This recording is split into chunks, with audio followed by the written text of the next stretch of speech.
ओला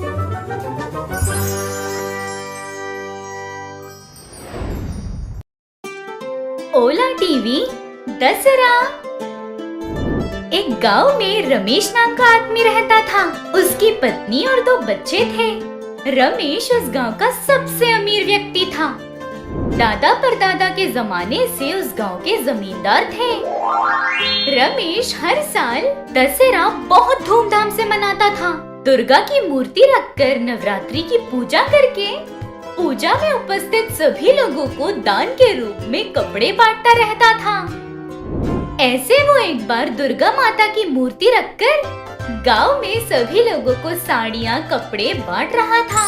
गांव में सभी लोग एक लाइन में खड़े रहकर रमेश के दिए हुए कपड़े ले रहे थे। गांव के सभी लोगों को नाम से पुकारकर एक प्यारी सी मुस्कुराहट से सभी लोगों को तोहफे बांट रहा था। ऐसे सुशीला नाम की औरत आकर कपड़े ले रही थी कि सुशीला, तुम्हारा बेटा है? हाँ मालिक, शीनू मेरा बेटा है। क्या पढ़ रहा है? 10वीं हुई है मालिक, लेकिन अभी पढ़ाई छोड़कर मजदूरी के लिए जा रहा है। ये क्या, पढ़ाई क्यों छोड़ दी? पढ़ाई करने की अगर इच्छा भी है तो पढ़ाने की हैसियत होनी चाहिए ना मालिक, इसलिए छुड़वाकर काम पर लगा दिया। हैसियत नहीं इसीलिए बेटे की पढ़ाई रोक दोगी? वही पढ़ाई उसे कल एक अच्छा दर्जा देगी। वही पढ़ाई कल उसे एक अच्छी ऊंचाई पर ले जाएगी। बच्चों की पढ़ाई नहीं छोड़नी चाहिए, चाहे कितनी भी तकलीफ हो। उसकी पढ़ाई के लिए जितना भी खर्च होगा हमारे दीवान के पास से मैंने कहा ऐसा कह कर लो। जी मालिक। ऐसे दोनों हाथ उठाकर जोड़ती है। शीनू भी रमेश के पैरों पर गिरता है। रमेश शीनू को उठाकर अच्छे से पढ़ाई करके तुम्हारी माँ का और इस गांव का नाम रोशन करो, ऐसे बोलकर भेजता है। ऐसे रमेश गांव में सभी लोगों की मदद करता।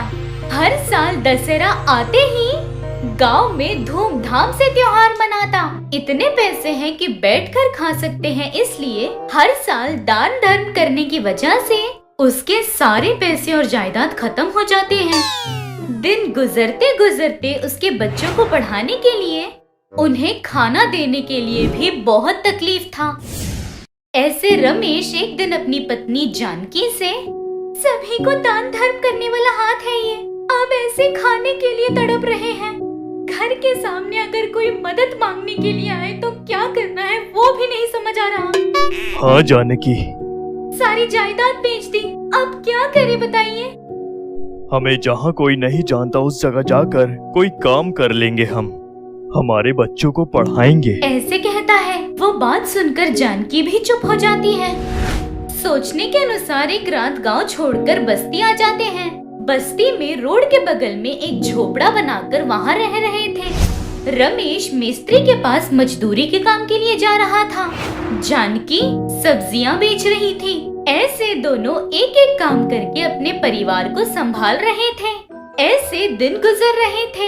एक दिन रमेश को कुछ सोचता देख जानकी रमेश के पास आकर, क्या हुआ, ऐसे क्यों बैठे हैं? दशहरा आ रहा है, हमेशा इसे धूमधाम से मनाकर गांव वालों को कपड़े बांटा करते थे और अभी हम ऐसे हैं। वो हमारी किस्मत है। और क्या हुआ, हमारे पास जितना है माता की मूर्ति को हमारे झोपड़े में ही रखकर जितना हो सके उतना अन्नदान करेंगे, ऐसे कहती है। वो बात रमेश को भी पसंद आती है, तुरंत हाँ कर देता है। एक छोटी सी माता की मूर्ति रखकर त्योहार मना रहे थे। जानकी खाना बनाकर खाने के लिए तड़प रहे हर एक इंसान के पास खुद जाकर खाना देते हैं। ऐसे दिन साल गुजरते हैं।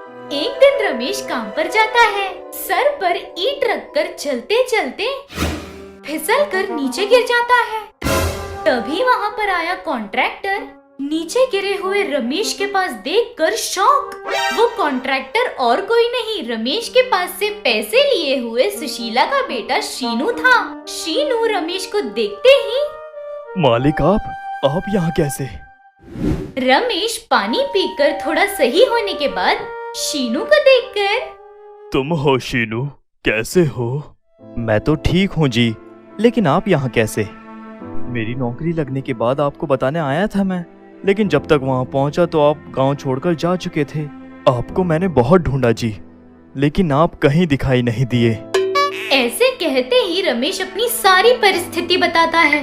सब सुनकर शीनू उदास होते हुए 100 लोगों की मदद करने वाला हाथ, आपको ऐसे ईंट उठाकर मेहनत करने की कोई भी जरूरत नहीं। मैं ऐसा हूँ इसकी वजह आप ही हैं। आइए, मैं आपका ख्याल रखूंगा। नहीं, मैं ऐसा हूँ ऐसा किसी को मत कह देना, यही मेरी सबसे बड़ी मदद होगी।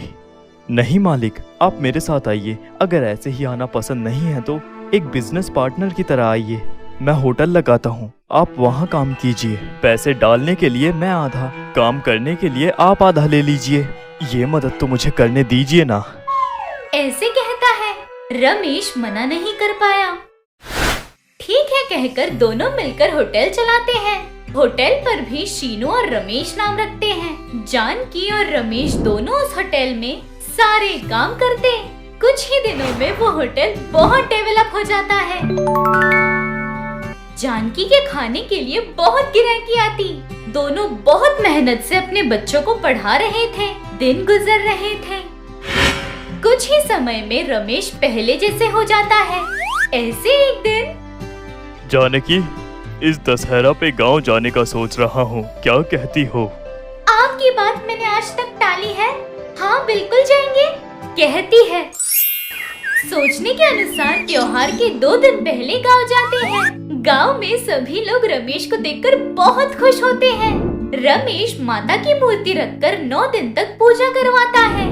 गांव में कपड़े भी बांटता है। त्योहार खत्म होने पर फिर से बस्ती आकर अपना होटल संभाल रहा था।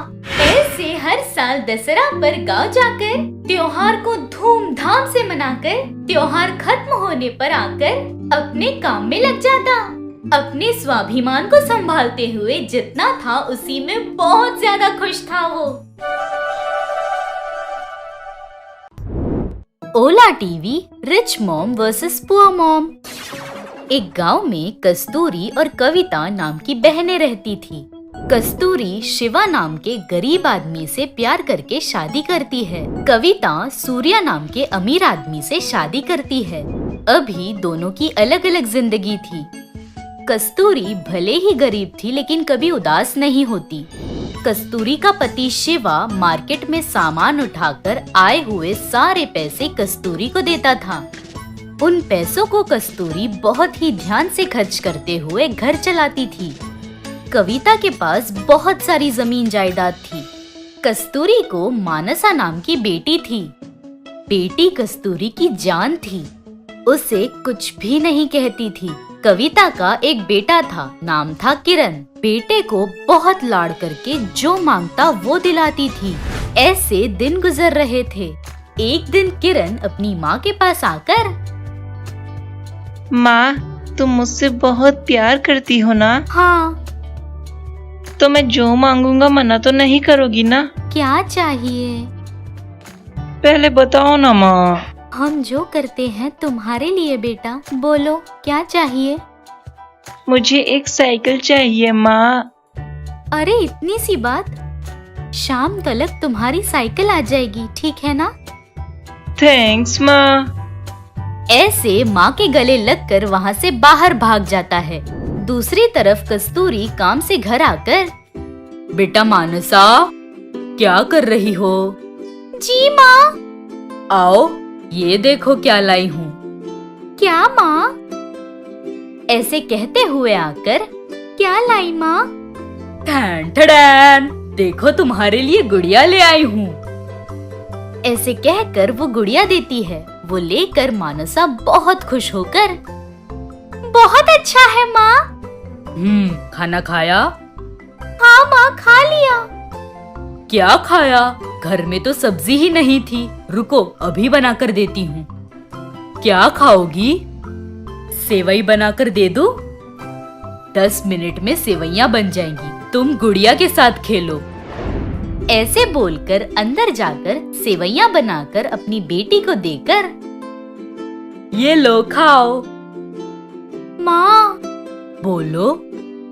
कुछ नहीं माँ, तुम भी खा लो ना। मैं बाद में खाती हूँ, तुम खाओ। नहीं माँ, मिलकर खाते हैं। ऐसे बोलकर दोनों खाते हैं। बेटी को स्पून से खिलाता देख कस्तूरी की आंखों में आंसू आ जाते हैं। वो देखकर मानसा, क्या हुआ माँ? कुछ नहीं बेटा, खाओ, बोलकर बेटी को प्यार से खिला रही थी। ऐसे कस्तूरी और कविता दोनों अपने अपने बच्चों को प्यार करते हुए संभाल रहे थे। ऐसे दिन गुजर रहे थे। एक दिन कस्तूरी रसोई में खाना बनाते हुए किसी बारे में एकदम ध्यान से सोच रही थी। तभी घर में आया शिवा कस्तूरी को देखकर, कस्तूरी, क्या हुआ? ऐसे क्यों हो? ऐसे पूछता है। शिवा की बातें सुनते ही कस्तूरी ध्यान हटाकर, कुछ नहीं हुआ जी, ठीक हूँ। अच्छा, तो फिर गैस पर रखे चावल देखो एक बार। चावल का पानी गिर गया। कुछ नहीं हुआ तो ये क्या है? क्या हुआ बताओ? क्या सोच रही हो इतना? क्या सोचूंगी जी, हमारी बेटी के बारे में। उससे हमारी गरीबी के बारे में, हमारी तकलीफों के बारे में अच्छे से पता है। मैं जो भी दे दूं क्यों माँ कहकर पूछती है, अभी मना कर रही है। हमारी गरीबी उसकी छोटी छोटी खुशियों को मार रही है। उसके लिए कुछ नहीं कर पा रहे।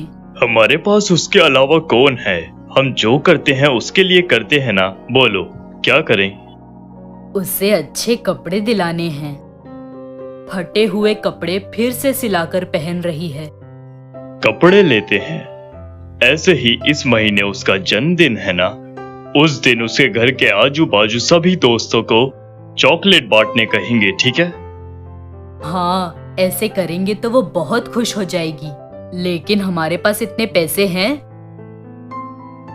कस्तूरी, मैं अपने काम पर से एडवांस ले ऐसे लूंगा। बोलते ही वहाँ से चला जाता है। थोड़ी देर बाद मानसा आकर, माँ, पापा कहाँ जा रहे हैं? तुम्हारे लिए नए कपड़े लेने गए हैं। नए कपड़े? अभी क्यों माँ? अभी कोई त्योहार भी नहीं है। तुम्हारा जन्मदिन है ना बेटी, इससे बड़ा त्योहार क्या होगा हमारे लिए, इसलिए नए कपड़े लाने गए हैं। और जन्मदिन पर तुम्हारे सभी दोस्तों को चॉकलेट्स भी बांटना। पापा चॉकलेट्स भी लाएंगे। सच माँ? हाँ सच में, खुद देख लेना। ऐसे बोलते ही मानसा बहुत खुश हो जाती है। दूसरी तरफ कविता रसोई घर में व्यस्त थी। तभी उसका बेटा किरण आकर, माँ, माँ, क्या हुआ, क्या चाहिए? क्या कर रही हो माँ? तुम्हारे लिए चिकन बिरयानी बना रही हूँ। चिकन? जब देखो तब चिकन बिरयानी बनाती हो माँ, और कुछ बना सकती हो ना। अच्छा, क्या चाहिए तुम्हें? पिज्जा बना दो ना माँ। मुझे पिज्जा बनाना नहीं आता, बाहर से मंगा कर खा लो। माँ, इस महीने मेरे जन्मदिन पर मैंने सभी दोस्तों को पिज्जा खिलाने का सोचा है।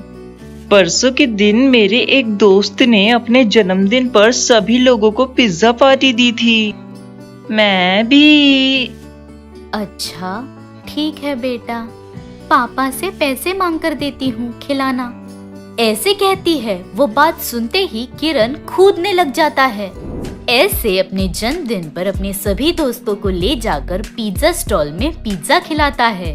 दूसरी तरफ मानसा अपने जन्मदिन पर नए कपड़े पहनकर अपने दोस्तों को चॉकलेट्स बांटकर माँ बाप के पास आकर, आज मैं बहुत ज्यादा खुश हूँ माँ।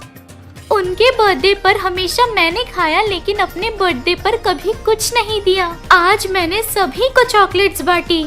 ऐसे बोलकर माँ के गले लगकर बहुत बहुत बहुत खुश हो रही थी। बेटी की आंखों में खुशी देखकर कस्तूरी शिवा भी बहुत खुश होते हैं।